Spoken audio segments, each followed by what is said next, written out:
Hello friends, welcome back to my channel. இன்றைக்கி நம்ம வந்து ஒரு சிம்பிள் ரெசிபி தான் பார்க்க போகிறோம்.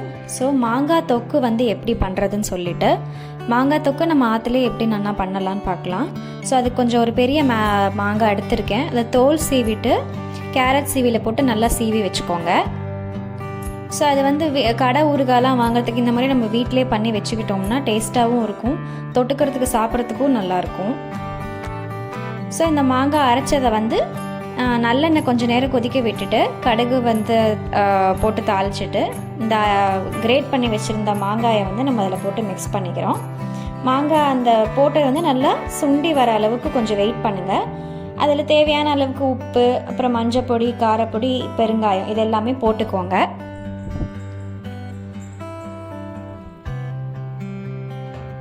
அது வத்தி வர வரைக்கும் கொஞ்சம் நேரம் கொதிக்க விடுங்க. அவ்வளோதான் போதும். வீட்டிலே மாங்காய் தொக்கு நல்லா சூப்பராக ரெடி ஆகிடும்.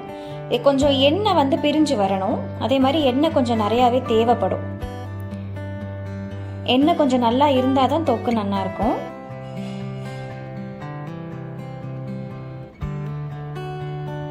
இது கொஞ்சம் ஆகட்டும். இதுக்கு தயிர் சாதம், அப்புறம் வீட்டில் நீங்கள் டிஃபன் பண்ணால் கூட இந்த மாதிரி பண்ணி எடுத்துகிட்டு போகலாம்.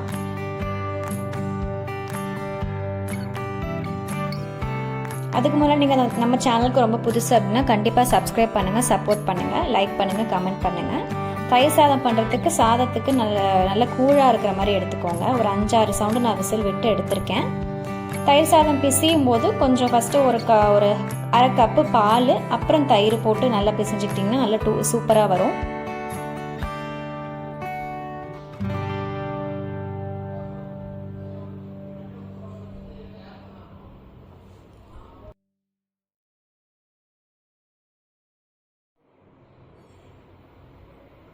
கொஞ்சமாக உப்பு சேர்த்துட்டு நான் பச்சை மிளகா, கடுகு, இஞ்சி கொஞ்சமாக போட்டு தாளிச்சிருக்கேன். ஸோ இப்போ இதை நல்லா சுட சுட சாப்பிட்லாம். நீங்கள் லஞ்சுக்கும் எடுத்துகிட்டு போகலாம். ரொம்ப டேஸ்ட்டாக இருக்கும். தயிர் சாதத்துக்கு எப்போதுமே மாங்காய்க்கு ஈக்குவலாக எதுவுமே கிடையாது.